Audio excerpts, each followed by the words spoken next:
Olá, então vamos para uma temática bem interessante, que será a temática dos gêmeos.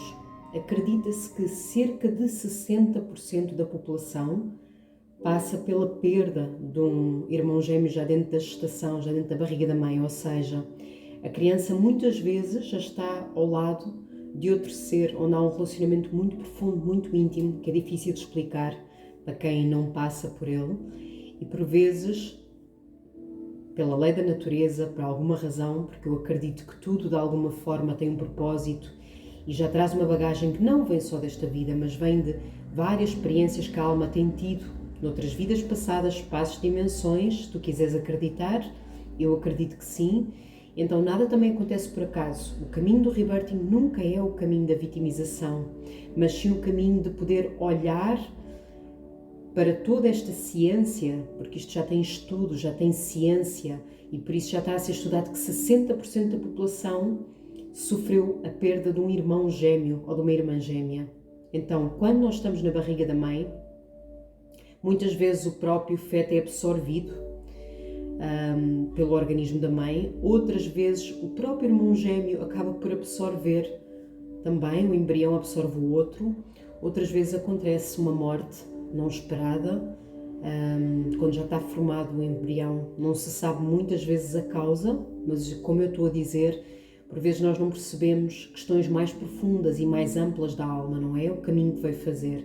Então eu penso sempre que tu olhes para todo este caminho que tu tens feito aqui no Rebirthing e que tu observes, não para te apegares a isso como uma situação de vitimização, de dor, mas que tu possas, sim, sentir a dor para que tu possas depois te libertar dela, porque o caminho é tu olhares para isto, perceberes como é que isto tem de alguma forma influenciado a tua vida e já agora usar esta ciência para ressignificares, para perceberes que isso tem uma função. A perda do irmão gêmeo é algo que tu vieste trabalhar, perdes alguém que te era tão próximo, tão especial, e tu vens quase honrar essa vida, fazer o trabalho pelos dois, é como se fosse um trabalho a dobrar.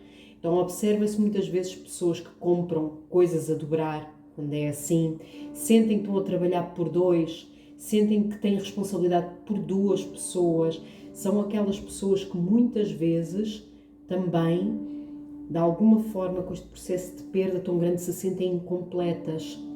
Muitas vezes também têm a incapacidade de aprofundar mais as coisas, não querem ir mais fundo, então começam um trabalho, pode ser por exemplo como o Rebirthing, pode ser como qualquer curso, qualquer técnica, qualquer ferramenta, uma filosofia, uma religião, e tornam-se, primeiro querem acreditar em algo mais profundo, até inclusive relações pessoais, mas depois não são capazes de aprofundar, fogem, porque não querem sentir de novo a dor da perda, não se querem desiludir de novo. Então tem aquela questão de cavam um bocadinho um buraco aqui, cavam outro buraco ali e nunca vão cavar profundamente um buraco só para encontrar a água, não é? Fica tudo muito à superfície. Então repara se tu tens este tipo de tendência. É interessante que tu vejas, porque de alguma forma, tu perdes a capacidade de confiar de novo em alguém, de confiar em algo, porque te foi tirado alguém que te era tão especial. Há depois, claro, mais questões, nunca é chapa 5, como se diz em bom português. Então é sempre muito importante que tu faças o teu próprio percurso individual no Rebirthing para que tu possas olhar para a tua história, ok? São só algumas coisas que na maioria das pessoas, na generalidade, acontecem quando há a perda do irmão gêmeo. Agora nós vamos continuar aqui, falar mesmo quando já nascem as duas crianças gêmeas, como ambas sobreviveram. O trauma maior causado pode ser, claro, da separação. Isto já existe entre o bebê e a mãe, não é? Já existe esta separação, que até se pode dizer que é um dos símbolos de separação que nós criamos com o Deus, com a fonte criadora, tudo o que é o nome que tu quiseres dar. Porque se acredita que nós nos separamos, estamos primeiro num útero, com uma memória do que é estar totalmente ligada à vida, a ser nutrido pela vida, simplesmente a ser, não ter que pensar, não ter que ter, não ter que sobreviver, fazer, tu estás a ser e de repente tu tens que sair desse campo e vais para um campo onde tu vais precisar de fazer, onde tu vais ter que ter para sobreviver, tu és um ser composto até que tu possas reaprender outras técnicas, claro, porque já existem outras técnicas que estão para além das nossas necessidades mais básicas, mas não querendo desviar do assunto, tu vens então trazer este trabalho já de separação, que é um rito de vires para a vida. Então aqui também existe Gêmeos a dobrar este trabalho, porque é importante estar sempre atento neste tipo de nascimento, tentar evitar ao máximo o trauma, procurar dar muito carinho a ambas as criaturas, não é? Que estão a conviver durante todo o período da gestação numa relação tão íntima que é muito difícil de explicar para quem não teve esta experiência.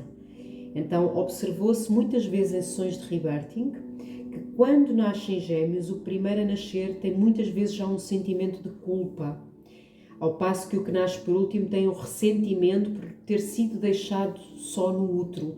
Bastou ali aquele bocadinho, já houve ali uma separação, um impacto muito grande, porque tudo o que esse ser conhece é estar ali ao lado de outro. Não só ambos a serem nutridos por algo, pela fonte criadora que naquele caso é a mãe, ali diretamente, mas uns estão com outros, eles só conhecem essa experiência de estarem a habitar o mesmo espaço com o outro. E de repente, quando isso é trado, é um grande impacto emocional.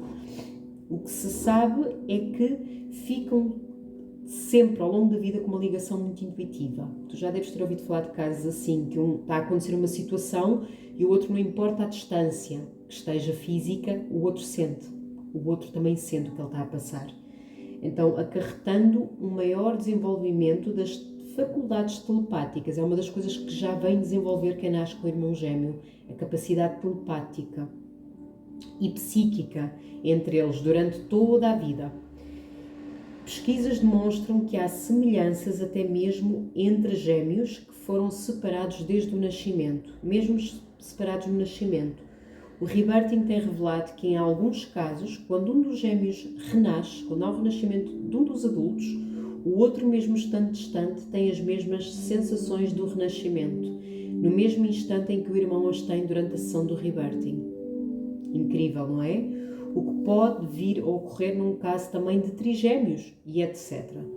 O primeiro geralmente tem tendência a ser o líder, podendo chegar até a criar um sentimento de liderança, fazendo com que o outro se sinta sempre um seguidor, não só em relação ao irmão, mas também em relação a todas as situações e outros relacionamentos na vida, passando a desempenhar uma posição secundária no seu casamento ou nas relações sociais. Isto, ou seja, neste caso, o último que nasce depois, ou o trigêmeo, sente-se sempre para trás, sente sempre que é o segundo, enquanto o outro sente sempre que é o líder e o primeiro.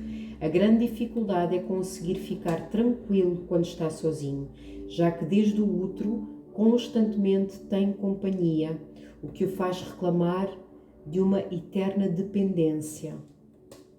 Então, voltando outra vez a quem perde o irmão gêmeo, vejam o impacto que isso deve ter, e 60% da população. Os estudos não são bem fixos, porque há clínicas que conseguiram chegar a 80%, há outras que dizem que é cerca de 20%, a diferença é muito grande. Então achou-se ali um meio termo que era 60% da população deve ter passado por isto, ter perdido um irmão gêmeo ou uma irmã gêmea. Uma das coisas também que eu há pouco não falei, que é muito interessante observar a quem tenha passado por esta situação, são pessoas que geralmente acham também que não são daqui. Elas sentem-se abandonadas por algo ou alguém, claro. Sentem que estão sempre à procura de algo ou de alguém especial que não encontram, claro, não é?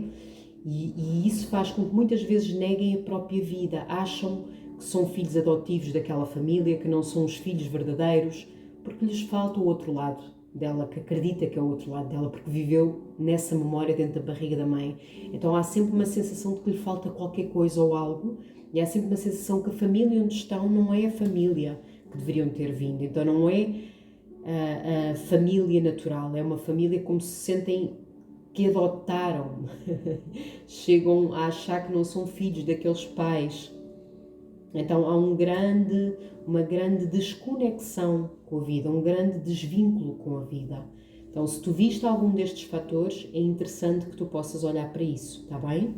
Agora eu vou ler aqui uma listinha pequenina de 5 leis. Isto são só exemplos, há mais coisas que podem chegar, por isso é que faz o teu caminho pessoal, como já falei. Vamos falar aqui de 5 exemplos maiores que são vistos nas leis de mentiras pessoais, está bem? Naquelas crenças limitantes mais frequentes em relação a esta situação. Primeira, sempre sou o primeiro ou serei sempre o segundo, depende se foi o primeiro ou o segundo a vir, não é? Quando os gêmeos estão vivos. Não me é permitido sobreviver sem uma companhia. Devo sempre participar as minhas decisões ao meu irmão ou à minha irmã. Cria-se muitas vezes este tipo de dependência, sim. Não existe um espaço só para mim neste mundo. Tenho de ser o líder no caminho trilhado pelo outro, ou então eu tenho de seguir o caminho do outro. Portanto, observa o quanto é que isto te pode estar a cair alguma ficha, o quanto faz sentido.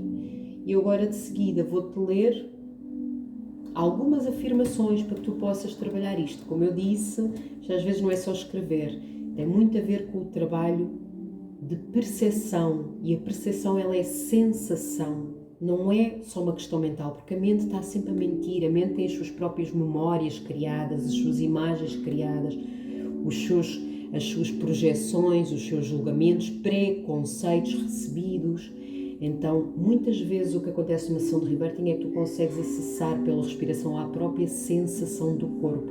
Aí tu vais buscar as memórias, aí tu vais para além do julgamento e vais libertar essas cápsulas de memórias que estão aí, desse ressentimento, dessa ferida do abandono, da rejeição. Então, a escrita, e esta afirmação é interessante, tu podes começar no agora a fazer, mas o teu caminho, ele tem que ser feito de outra forma e tem muito a ver com a respiração. A respiração é tudo, aqui para fazer o trabalho de verdade. Então tu podes, claro, usar sempre estas afirmações escritas, fazendo o outro caminho que tu tens que fazer em ti, individual ou num curso. Os cursos são muito interessantes porque há um trabalho de grupo, onde se trabalha, por exemplo, esta temática dos gêmeos. Nós vamos estar à procura de uma família, de alguém, nós vamos estar a trabalhar em espelho, em projeção. Então o trabalho de grupo é muito poderoso também. Então vamos lá. Uma das afirmações que tu podes escrever e usar: perdoa-me por ter sido o primeiro. Posso ser o número 1 sem culpa. Eu posso sobreviver sem o outro. Eu confio em mim, baseio-me em mim mesma ou em mim mesmo. Eu estou completo, completa. Eu sou única e tenho todo o espaço de que preciso. Eu posso traçar o meu caminho, é seguro partilhar o meu espaço. Ou eu sou o líder da minha vida. Então pode ser que alguma destas tenha sentido. Geralmente a afirmação certa é aquela que te faz chorar. É aquela que te cria um sentimento tão profundo, seja quando tu encontras a mentira pessoal, que eu li lá atrás, ou quando tu encontras a tua afirmação, que é aquela que vai trabalhar essa mentira, tirá-la da frente, é aquela que te faz emocionar. Tu tens que senti-la, podes criar uma tua também. Ok? Um grande bem-aja, grata, até ao nosso próximo.